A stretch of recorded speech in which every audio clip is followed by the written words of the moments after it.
Tonight on Panorama, how one of Britain's biggest companies broke the law to sell cigarettes. They said that we must tap their telephones and follow them all over, but they were definitely breaking the law. Through me.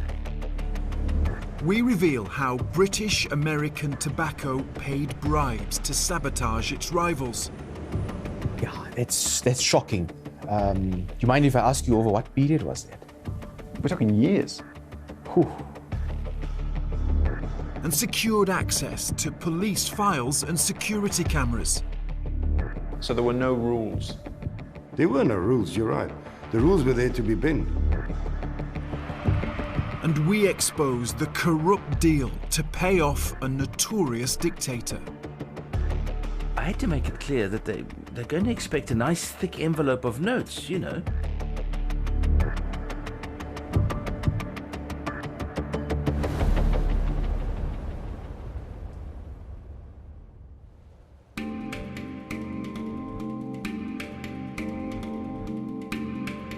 In South Africa's rural heartland, one company dominates tobacco production. 90% of the crop is bought by British American Tobacco. Tobacco. Yes, tobacco.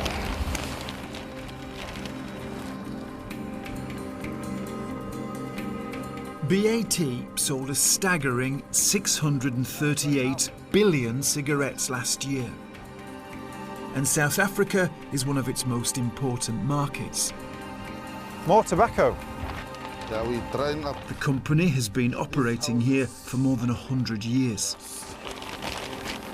Smell is very powerful, isn't it? It's that is tobacco. No doubt about that.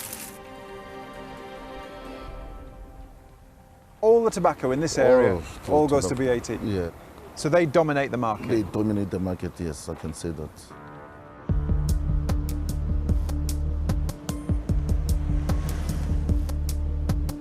British American Tobacco is one of the UK's 10 biggest companies.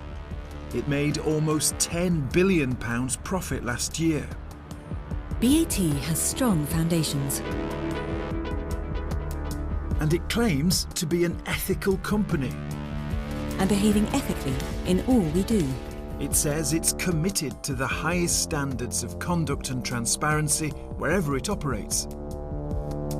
BAT, building a better tomorrow.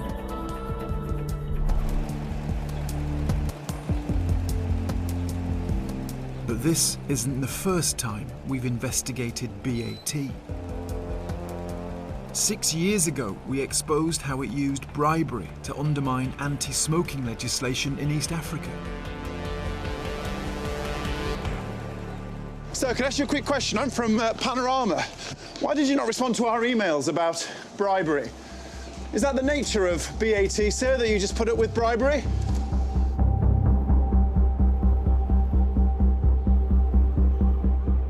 Our revelations prompted a 5-year investigation by the UK Serious Fraud Office. Now, this January, the SFO concluded there wasn't enough evidence for a prosecution. But working with the Bureau of Investigative Journalism and the University of Bath, we found new whistleblowers. They say BAT went to extraordinary lengths to sell cigarettes.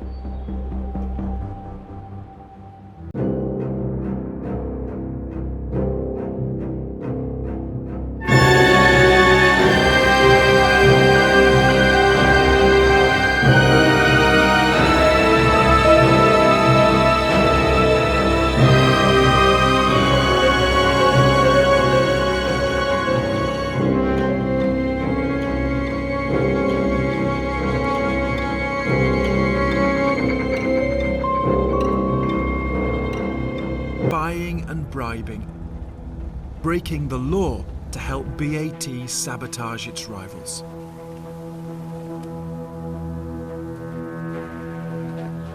They said that we must tap their telephones, do physical surveillance on them, on their trucks, where they're going, where they offload, and follow them all over. You would pay bribes, you'd use tracking devices, you would effectively hire spies. Is that legal? No, not actually. Did you know it wasn't legal? Yeah, I knew it wasn't legal. But you did it anyway? Yeah. Did BAT know you were doing that? They were giving us money to do that. When you pay bribes, did BAT know you were paying bribes? They definitely knew it because I have to specify, in my invoice, you have to specify what you use the money for.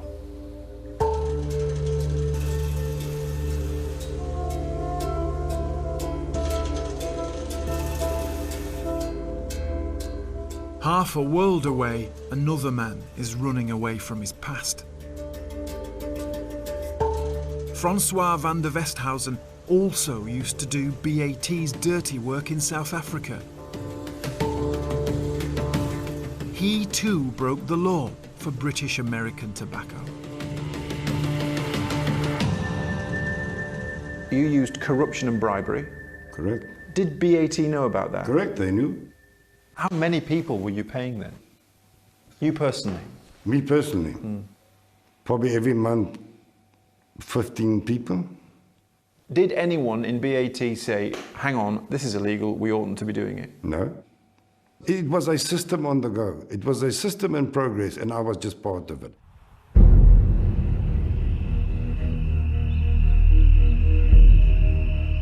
BAT's secret operation in southern Africa ran from 2000 to 2016.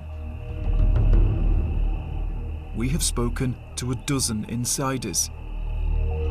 Many, like Peter and Francois, had worked for South Africa's apartheid police force. They say their job was to destroy the competition for BAT. South Africa is a huge tobacco market, and BAT controls the majority of sales. 70% of the market has billions of cigarettes every year. There is a problem with cigarette smuggling and tax dodging in South Africa, which BAT claimed some manufacturers were involved in. BAT said it was helping the government curb these illicit sales. But our evidence suggests BAT went far beyond that.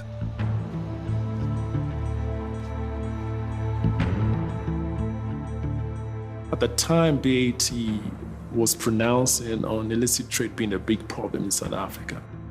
So why would it help them then to say that they were fighting illicit trade? What's the benefit to BAT? It was much easier to say you can only be low price because you're not paying tax. And therefore, they tell to the South African Revenue Service, we will partner you to get rid of this illicit trade problem. So to be clear, you're saying that BAT portrayed themselves as doing the right thing and helping the state fight illicit trade, and actually were trying to undermine their rivals. Correct. All they were trying to do was to protect the market share.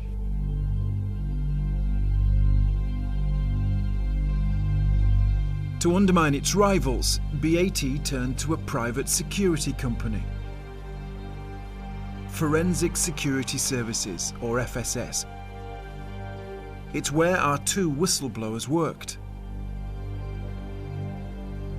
Were BAT genuinely interested in tackling illicit trade, or did you believe that it really was all about undermining rivals?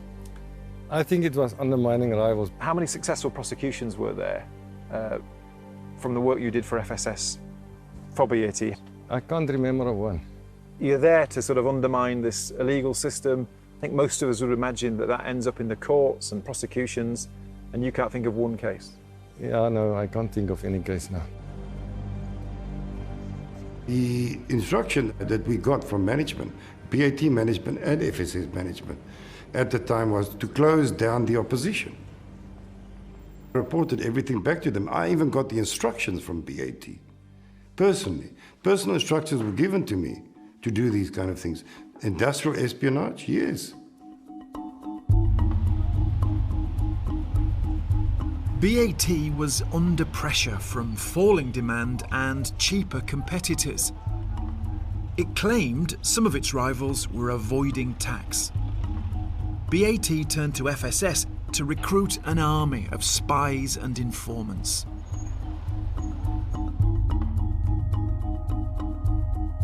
We've obtained thousands of documents that show how they did it.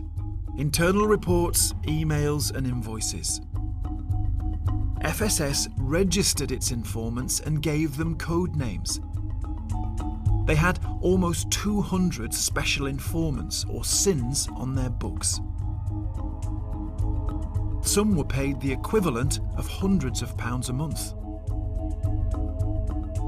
FSS would meet informants at fast food restaurants like this. They dole out cash to workers from rival factories. They would then sign the receipts and get someone from BAT to witness the payments. Informants were paid to report what they saw at work, giving daily updates on production. This matters because paying bribes in exchange for information like this appears to break UK law. And the emails confirm the payments were approved by local BAT managers. BAT in South Africa, were they aware that you were doing all those things? They said in most of the management meetings where these things were discussed and the operational planning was discussed. Is there any way that they could have thought that that was just legitimate practice that they didn't understand? No, not at all. Not at all. So they knew it was illegal? Correct.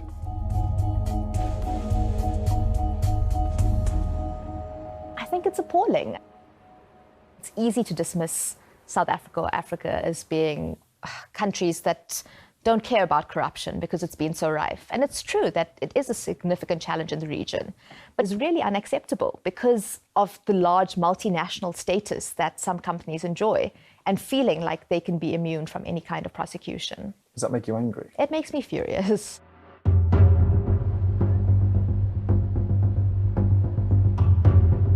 It wasn't just local BAT people who knew what was going on.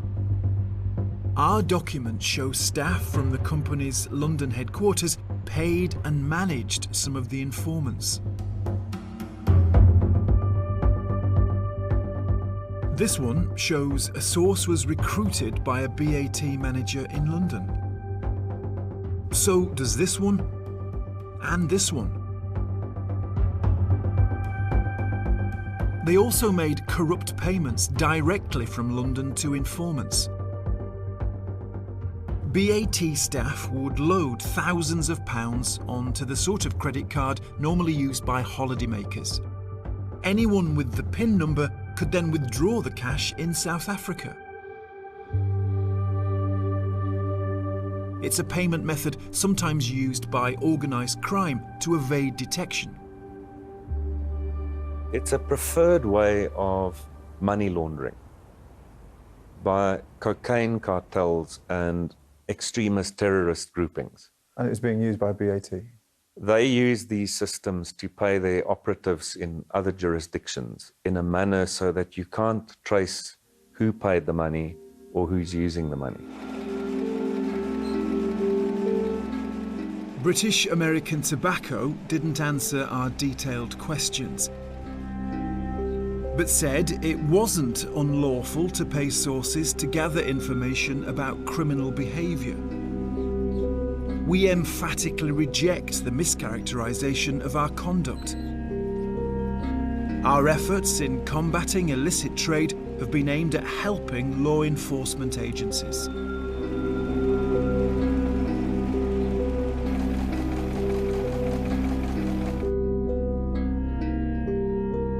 But our evidence strongly suggests it wasn't all about helping law enforcement. BAT wanted to know what its competitors were doing so it could disrupt their business.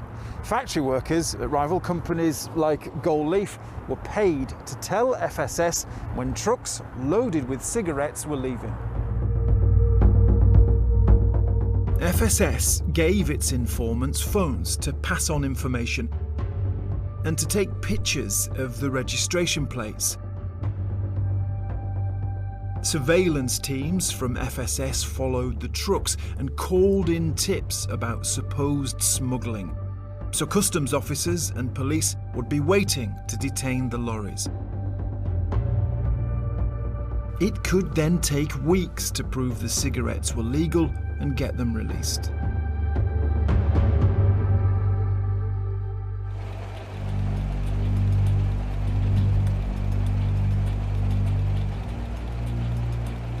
You see this device over here?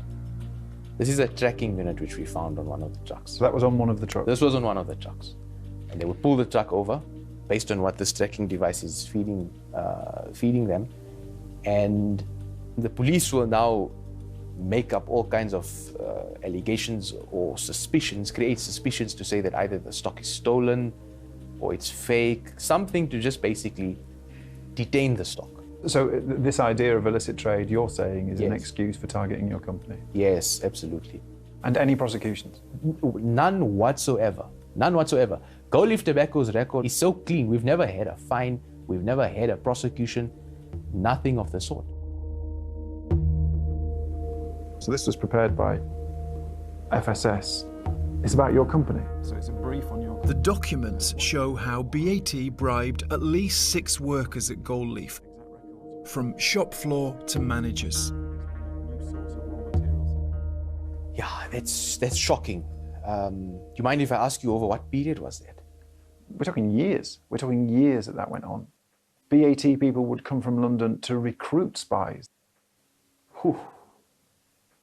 Richard, I mean, this is, you're going to send me back to my office to start preparing a summons. Is that the correct response, do you think, from what you've heard? No, absolutely. I mean, if that's true, that is blatantly unlawful. It's anti-competitive of the highest order. It was a lot more than just paying informers. It seems BAT was prepared to go much further to damage its rivals. Our evidence strongly suggests customs officers were paid to do BAT's bidding, and that the police were bribed too. We would target a certain individual that's working at a unit within the police. We would approach him, offer him a much better salary, 3 times more, 4 times more what he would earn in the police. Gather him there. He had a direct link to all the friends within the unit. There we would go. We would manipulate that unit. Disruption, disruption, disruption. We would abuse the intelligence law enforcement agency to do precisely that.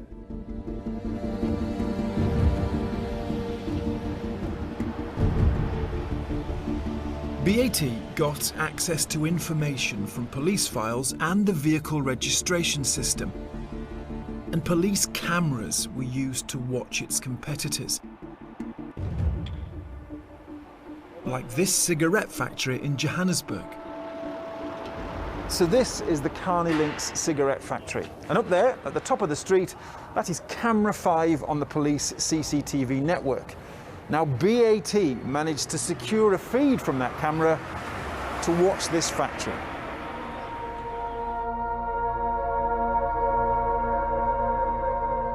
These are the pictures from that camera at that time. They would often raid our factory, and whenever our trucks were moving, they seemed to know when our trucks were moving, and wherever our trucks were going, they would turn up with the police, with the taxman.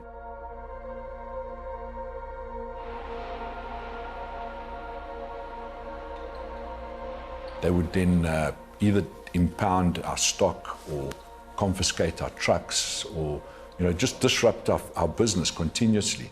And every time we would win, it would never go to court. We would show our documentation, we would be able to justify what we were doing, and everything was returned to us. But if you're a small business, it hampers your cash flow dramatically. What was that like? It was terrible. To survive that was very, very difficult.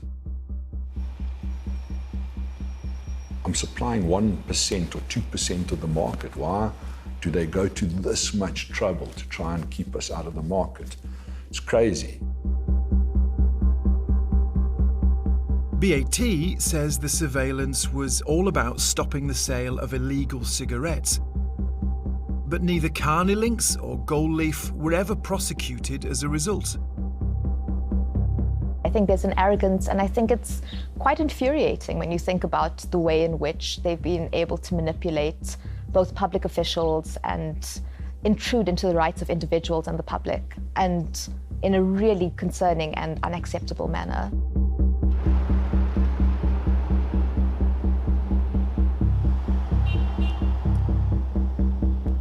They had no qualms bribing people, using sophisticated spy equipment to illegally invade on the privacy of people or listen to their conversations or access their communications. BAT is the 8th biggest British company that's an established blue chip, stock market registered, everybody's pensions company. What do you think about a company like BAT through FSS doing the sort of things that you've just described? No, I think it's utterly disgusting. I think it's shocking. But they're doing it because they're getting away with it. British American Tobacco says the allegations are not new and have been investigated. And it rejects the allegation that any steps were taken with the aim of impacting the lawful activities of legitimate competitors or for commercial advantage.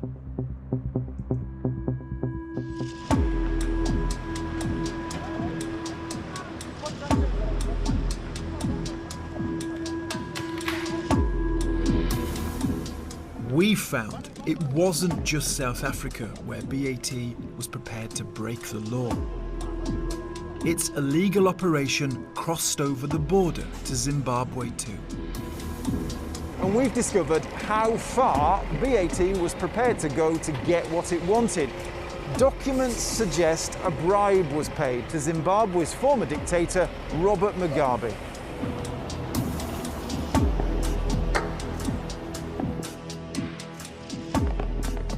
BAT was paying FSS to conduct a secret operation against its rivals there. The plan was to reduce the production capacity at factories in Zimbabwe, ultimately resulting in the closure of 3 of them.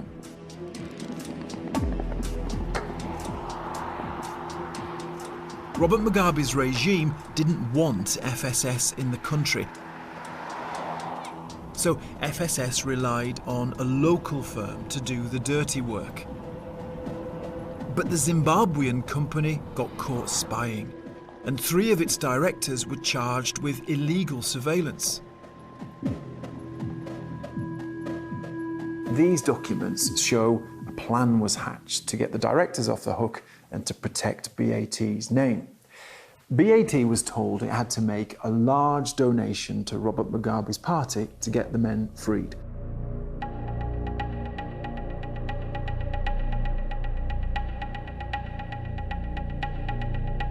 This man was sent in to negotiate the deal for BAT. He doesn't want to be identified. He says he bribed Zimbabwean government officials to set up a meeting with them. I had to make it clear that they're going to expect a nice thick envelope of notes, you know. I would be given a lump sum of money as an operational budget. And out of that, I would always give a handshake and a nice wodge of cash to the principals, just to warm them to the idea.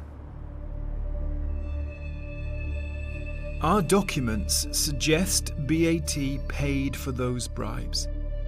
Cash was given to the man who set it up, Special Informant number 106.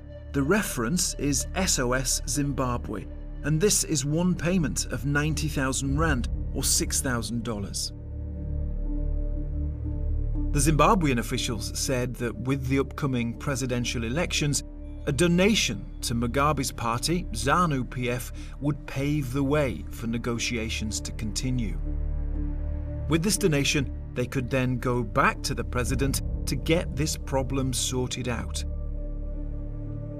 They wanted a payment of between 300 and 500,000 US dollars, effectively a bribe to Robert Mugabe.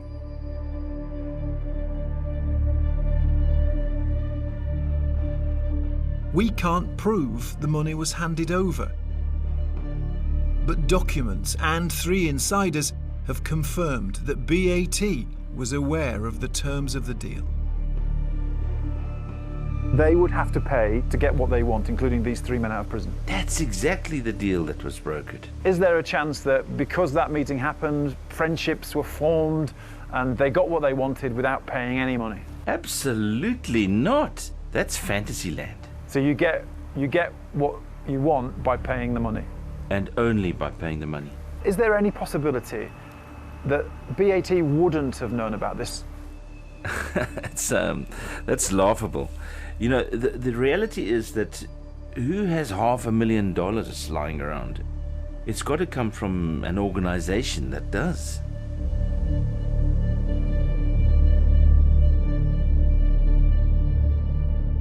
Within days of the deal being offered, all 3 directors were free.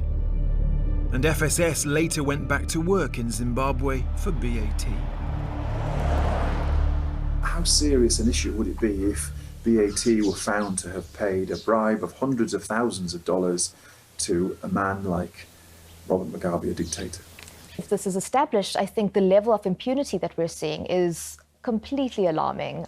This idea that a company can do as it pleases, can go into countries outside of its own and seek to obviate the rules of those countries is really something that shows a disregard for both the law as well as the people of the country.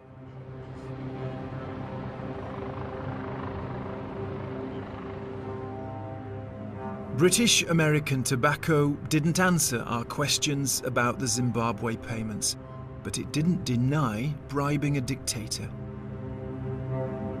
The company cut ties with FSS in 2016.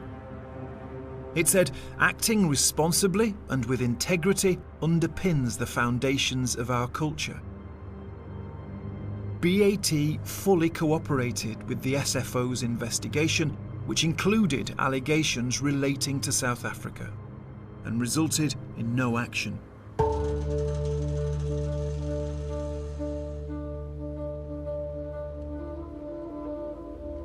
While the Serious Fraud Office is aware of some of the allegations, it hasn't seen all our evidence, and it hasn't spoken to our whistleblowers.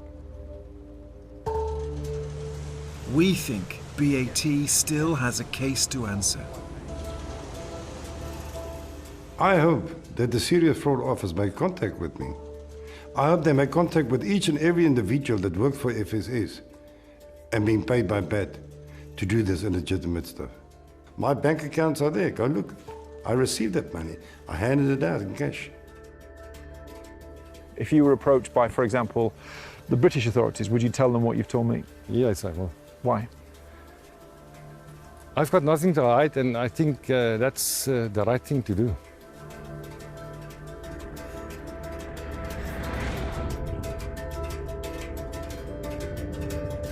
Panorama has already revealed how British American Tobacco used corruption to undermine health reforms. Now we've exposed how for 16 years it used bribery to damage its rivals. BAT, the company that stopped at nothing to sell cigarettes.